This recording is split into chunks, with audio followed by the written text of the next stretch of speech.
पापा, माँ, भैया, आप सब लोग मुझे माफ कर दीजिएगा, लेकिन आखिर तक आप लोगों ने मुझे समझा ही नहीं।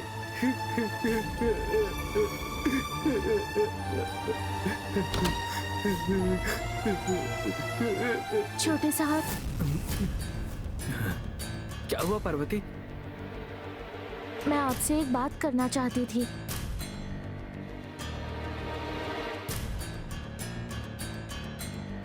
क्या बात है, बोलो पार्वती। कल की सुबह एक नया सवेरा होना चाहिए और वो आपके हाथ में है।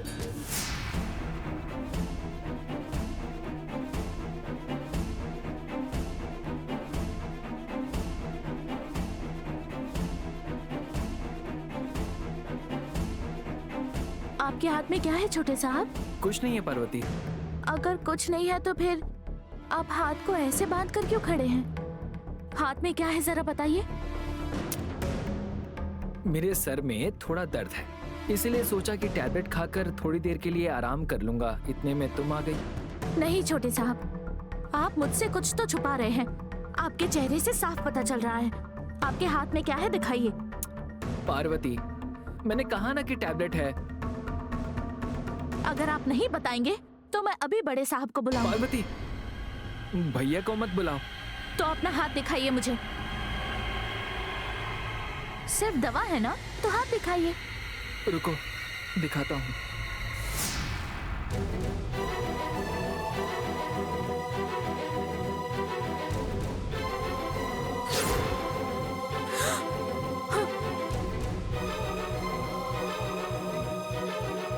छोटे साहब, अगर एक टैबलेट खाएंगे तो सर दर्द कम होगा, लेकिन इतनी खाएंगे तो जान चली जाएगी। जाने दो पार्वती, जान लेने के लिए तो मैं ये खाने वाला हूँ।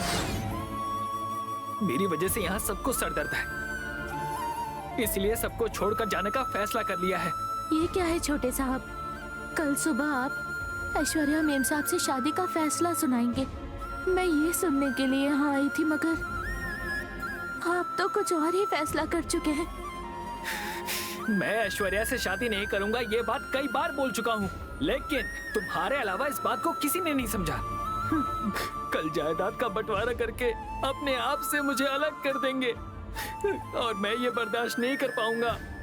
छोटे साहब, परिवार के लिए आपके दिल में इतना प्यार है तो एक बार अपनी माँ की बात मान लीजिए। मैं माँ की किसी बात को नहीं टालूंगा, लेकिन ऐश्वर्या से शादी नहीं करूंगा। कल वो मंदिर में मंगलसूत्र पहनाने की बात कर रही थी, घर में आने के बाद फिर से शादी के लिए कहेगी। ये सब मुझसे अब बर्दाश्त नहीं होता। इससे अच्छा है कि मैं ये टैबलेट्स खाकर मर जाऊं। इनको मनाकर ऐश्वर्या मेम साहब से बात करने की सोच रही थी, लेकिन ये तो इस तरह का फैसला ले बैठे हैं। अब मैं क्या करूं? क्या करूं? हाँ, पहले छोटे साहब के फैसले को बदलना होगा। इसके अलावा मेरे पास कोई रास्ता नहीं है।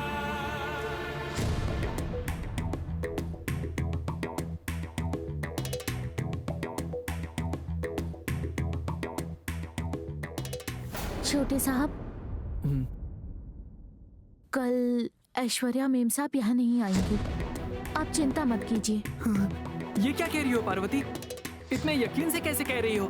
मैं कुछ भी करके उन्हें रोकने की कोशिश करूंगी, ठीक है? अगर तुमने ऐसा कर दिया तो मैं जिंदगी भर तुम्हारी पूजा करूंगा। आपको मेरे लिए ये सब करने की कोई जरूरत नहीं है।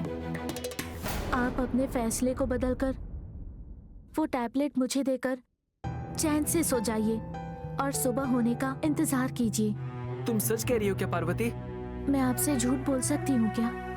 मेरा यकीन कीजिए। मुझे तुम पर विश्वास है, लेकिन जब माँ मुझसे पूछेगी कि तुमने क्या डिसाइड किया, तब मैं उन्हें क्या जवाब दूंगा? आप ये कहना कि अगर ऐश्वर्या मेम साहब आएगी तो करूँगा। एक काम करेगा क्या? हाँ, जरूर होगा। आप दवाइयाँ दीजिए। दोबारा आप इस तरह का कोई फैसला नहीं लेंगे। मैं कह रही हूँ ना, कल सब ठीक होगा। कल सुबह ऐश्वर्या यहाँ नहीं आएगी ना? नहीं आएंगी, वो मैं संभाल लूंगी। आप टैबलेट दीजिए। पक्का ना? हाँ पक्का।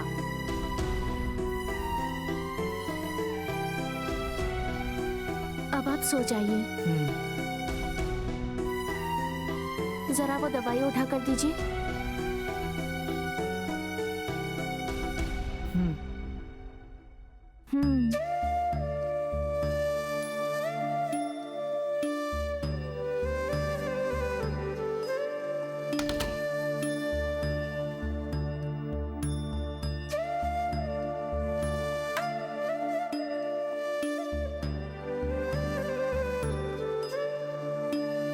क्या वहाँ जायदाद का बंटवारा हो रहा है? तुम्हें यकीन है? हाँ मॉम, उनके ऑडिटर से इंफॉर्मेशन मिली है। मुझे पता चला है कि जो आदित्य कंपनी के लिए दिन रात मेहनत करता है, उसको जायदाद में से सिर्फ 45% मिलेंगे और जो बस इस खानदान का वारिस है अरुण, उसे 35%। बाकी का 20% आंटी ने होल्ड पर रखा है मॉम, और उस 20% की कीमत है 39,000 करोड़। बंटवारे का सारा इंतजाम हो चुका है, कल रजिस्ट्रेशन होगा। इतनी जायदाद होने के बाद भी तुम दोनों की सगाई रुक गई। जिस अरुण की सगाई रुक गई, क्या अब वो सगाई होगी या नहीं, इसका पूरी दुनिया को इंतजार है। राजेश्वरी मैडम ने इतना बड़ा फैसला क्यों लिया? राजेश्वरी आंटी का दिमाग ट्यूबलाइट जैसा है मॉम, उनको इतनी आसानी से अपने झांसे में नहीं ला सकते। करेक्ट, वो औरत एकदम जिद्दी किस्म की है। वो अपनी जान दे सकती है, पर जो बात उसने एक बार ठान ली ना, उसे करके ही दिखाती है। इतनी काबिलियत है उस औरत में। तुम्हें उन्होंने अपनी घर की बहू बनाने का फैसला किया था, और तुम दोनों की सगाई टूटने के बाद भी वो तुम्हें आज भी अपनी बहू मानती है। इस बात का ध्यान रखते हुए हम अपना अगला कदम उठाएंगे, तभी हम कामयाब हो पाएंगे। मॉम, जायदाद एक कदम है तो पावर भी एक कदम।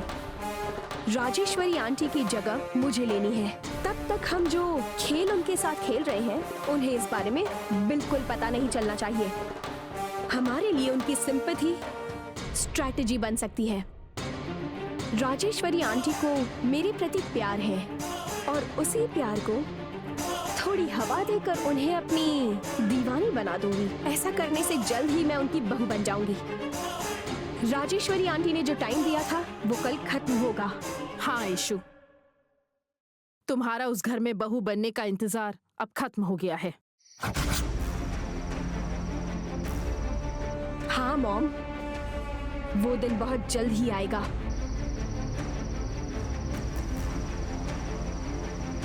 उस दिन का मुझे बहुत बेसब्री से इंतजार है। ऐश्वर्या मेम साहब, ऐश्वर्या मेम साहब। ये तो पार्वती की आवाज लग रही है। ये इतनी रात को यहाँ क्या कर रही है मॉम?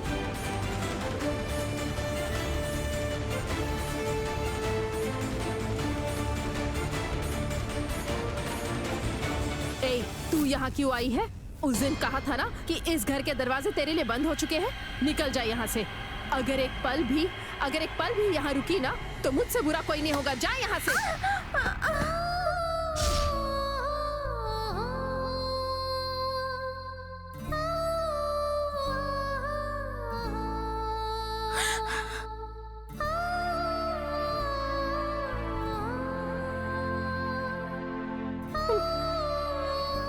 गुस्सा मत कीजिए, मैं जो कहने आई हूँ उस बात को जरा ध्यान से सुनिए।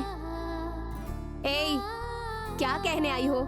मुझे अरुण से शादी करनी है और मुझे उस घर की बहू बनकर जाना है, यही कहने आई हो ना? देखो, जब आंटी ने मुझे फोन करके बुलाया तब मैंने उन्हें मना कर दिया। अब उसके बाद ये नौकरानी को मैं हाँ करूंगी क्या? फिर भी मैं तुझे 2 मिनट का समय देती हूँ। जो बोलना है बोलकर निकल, समझी क्या? आपसे बात करने की मेरी हैसियत नहीं है, बस आपके सामने हाथ जोड़कर विनती करने आई हूँ। राजेश्वरी मेम साहब अपने जिस घर को मंदिर मानती है, उस घर के बंटवारे का फैसला ले चुकी है। जरा ये तो सोचिए कि उनके दिल पर ऐसे में क्या बीत रही होगी, कितना दुख हो रहा होगा। ए, वो उनकी जायदाद है, बंटवारा करने के फैसले में मैं और क्या ही कर सकती हूँ। ऐसा मत कहिए मेम साहब, सब कुछ आपके ही हाथ में है। अगर आप चाहेंगी तो सब कुछ ठीक हो सकता है। आप बस इतना कह देंगी कि आप छोटे साहब से सगाई के लिए और शादी करने के लिए तैयार हैं, तो सब कुछ ठीक हो जाएगा। जिस दुख से मेम साहब गुजर रही है वो सब खत्म हो जाएगा। 1 मिनट, हाँ बोलने की जरूरत मुझे नहीं है, अरुण को है। मंदिर में मंगलसूत्र बांधने से मना करके कौन गया था? तुम्हारा छोटा मालिक। मेरे सामने गिड़गिड़ाने से अच्छा अपने छोटे मालिक को समझाओ। छोटे साहब शादी के लिए मान गए हैं मेम साहब, आप बस उस घर में आ जाएंगे तो काफी है। मैं तुम्हारी बात का यकीन कैसे कर लूं? मेहरबानी करके ऐसा मत कहिए, उन्होंने हाँ कह दिया है। मेरा विश्वास कीजिए, मैं आपसे विनती करती हूँ। आप अगर कल सुबह उस घर में आएंगी तो आपको सारा सच पता चल जाएगा। मैं आपके पैर पड़ती हूँ। अरे उठो, उठो ना। मैं अपनी सारी उम्र आपकी सेवा करूंगी, आपके गुलाम बनकर रहूंगी। आप बस इतना कह दीजिए कि कल सुबह सुबह आप मेम साहब के घर आ रही हैं। मेहरबानी करके ऐसा कर दीजिए। उस घर का बंटवारा नहीं होना चाहिए, हमेशा एक ही रहना चाहिए। इधर ये सब रोने धोने का ड्रामा करने की जरूरत नहीं है। चलो अब निकल जाओ यहाँ से। ऐसा मत कहिए मेम साहब, मैं आपसे विनती करती हूँ। वो सिर्फ एक घर नहीं है, मंदिर है। आप वहाँ आएंगी तो आपकी जिंदगी खुशियों से भर जाएगी। वहाँ आपके लिए खुशियों की कमी नहीं होगी। आपके आने से वहाँ खुशियाँ आ जाएंगी। जरा सोच कर देखिए मेम साहब।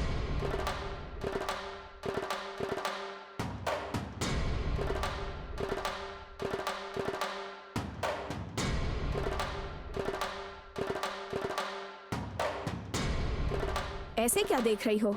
तुम्हें राजेश्वरी आंटी के परिवार से और मुझसे इतना प्यार है?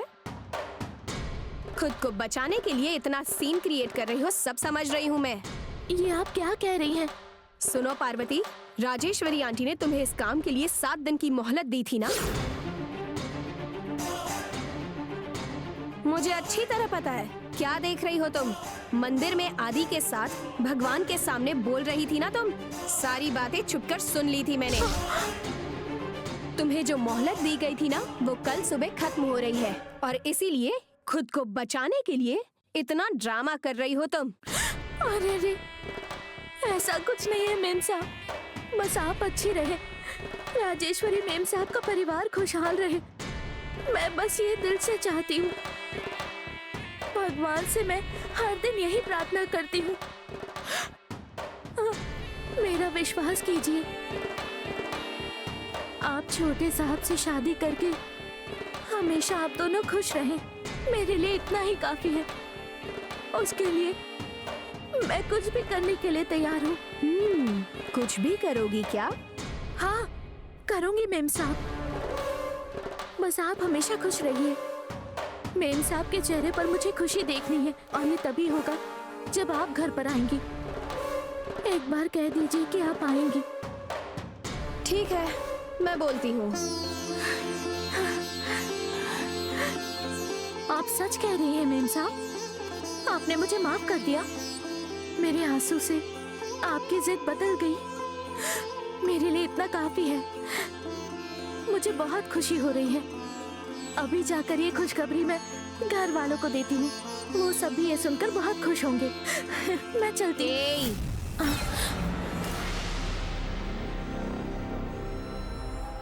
तुम घर वालों को बताकर ये बात साबित करना चाहती हो कि जो काम तुम्हें 7 दिन में पूरा करना था वो तुमने कर लिया है ना? आफ्टर ऑल, एक नौकरानी की वजह से मेरी शादी रुक गई है और तुमने मुझे नई जिंदगी दी। मुझे इस बोझ में रहना होगा और तुम्हें इससे वाहवाह मिले, यही प्लान है ना तुम्हारा? अरे रे, ऐसा कुछ नहीं है मेम साहब। आप राजी हो गई तो मैंने बस खुशी में ये सब कह दिया। मैं खुद कुछ नहीं कहूंगी। आप खुद ही घर आकर अपना फैसला सभी घर वालों को सुना दीजिए। ठीक रहेगा ना मेम साहब? ठीक है, बोल दूंगी, पर कल जब मैं उस घर में कदम रखूंगी तो तुम वहां नहीं रहोगी, समझी क्या?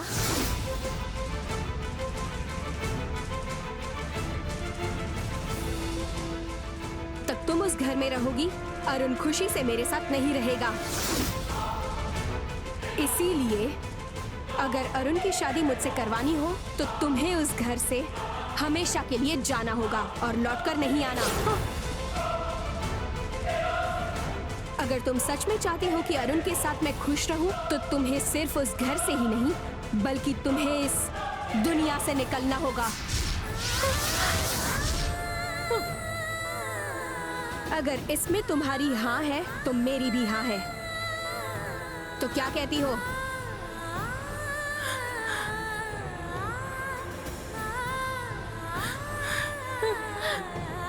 ये हाँ नहीं बोलेगी ऐशु, जाने दे।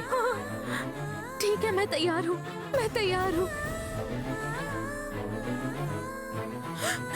मैं जिस घर को मंदिर मानती हूँ उस घर को, यहाँ तक कि इस शहर को भी और इस दुनिया को भी छोड़कर चली जाऊंगी।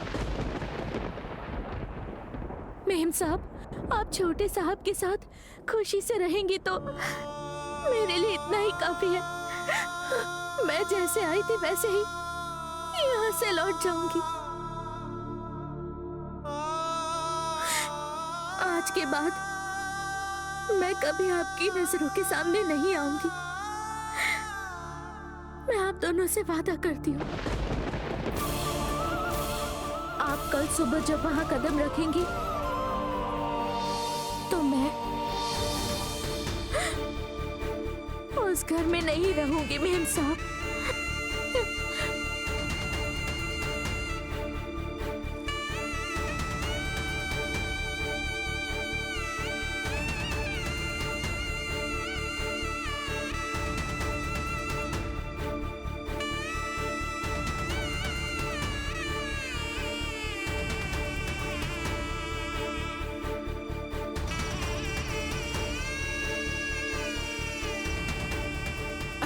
अरे मेरी लाडली, मेरी सोना, जुग जुग जियो।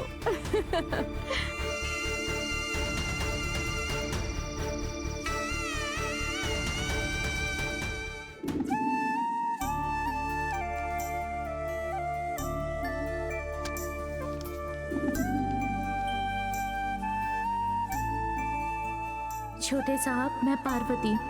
आप जब से कहने लगे कि आप मुझसे शादी करके मेरे साथ न्याय करेंगे, तभी मैं अंदर से टूट गई थी। मेम साहब, बड़े साहब, हम सभी के समझाने के बाद भी आप अपने मन को बदलने के बजाय अपनी जिद को पकड़ कर बैठे हैं। आपके वजह से हम सब दिल से कितने दुखी हैं, ये आप जानते भी नहीं। हमारे जैसे लोग जो मेम साहब को भगवान का दर्जा देकर उनकी पूजा करते हैं, उनके दिल पर क्या बीत रही है ये आप नहीं जानते हैं। मेम साहब की चैन और खुशी लौटाना है तो आपको ऐश्वर्या मेम साहब से शादी करनी होगी। आपकी हैसियत के मुताबिक ऐश्वर्या मेम साहब आपके लिए सही है। मैं इस घर में रहूंगी तो आप मुझे बार बार इंसाफ दिलाने की बात करेंगे और ऐश्वर्या मेम साहब से आप शादी नहीं करेंगे।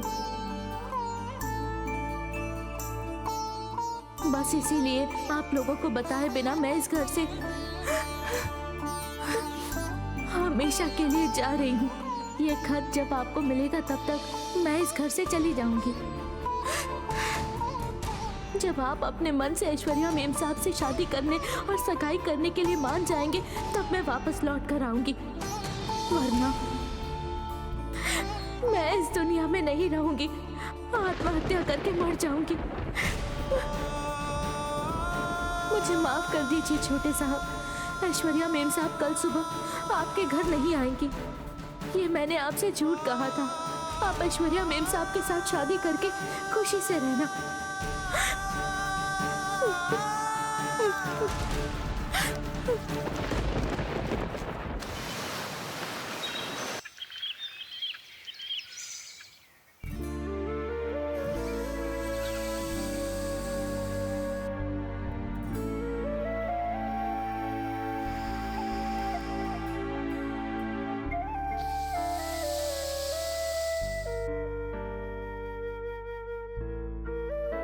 साहब,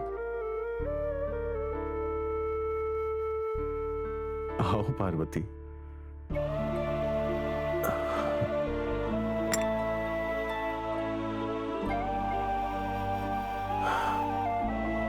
क्या बात है पार्वती, 7 बजे के बाद ही मेरे लिए ग्रीन टी लेकर आती हो?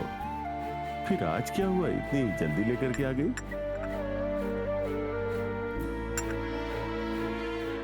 नौ बजे से पहले सारा काम निपटाने की सोच रही हूँ। तुम्हें कहीं जाना है क्या पार्वती?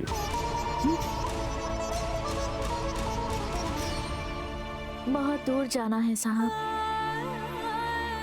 समय पर निकलूंगी तो जहाँ जाना है समय पर पहुँच जाऊंगी।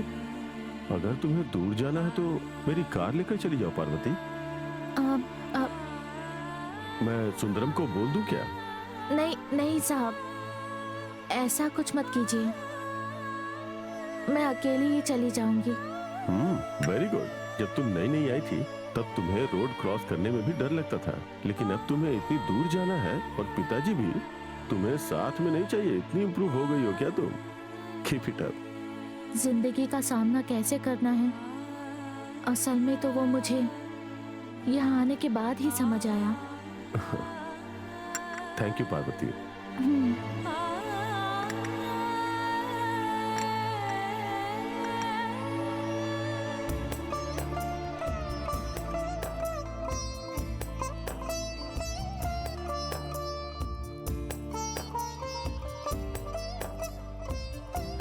साहब,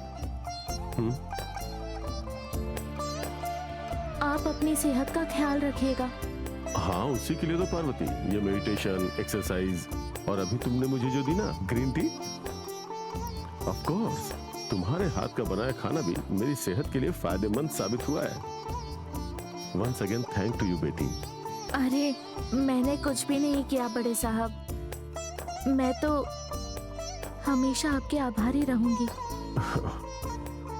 मैं जाती हूँ साहब। ऐसे नहीं बोलना चाहिए पार्वती, जाकर आती हूँ बोलना चाहिए। ठीक है साहब।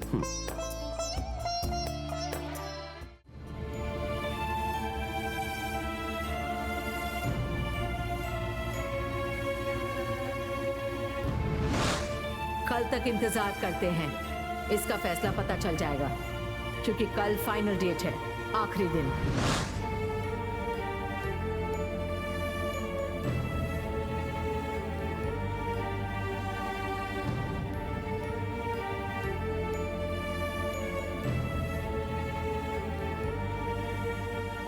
कहीं ये मुझे रोते हुए ना देख लें।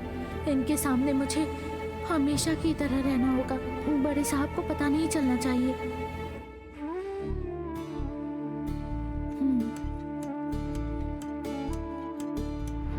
कल तक आप अगर शांति से रहेंगे तो सबको सब कुछ क्लियर हो जाएगा।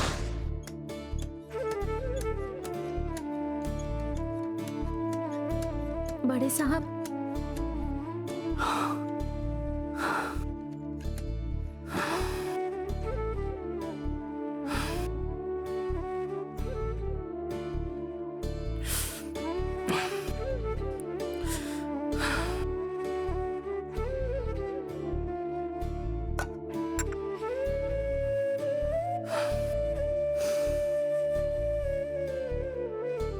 सुबह 9 बजे मेम साहब क्या फैसला सुनाएंगी, आप इस बारे में सोच रहे हैं ना?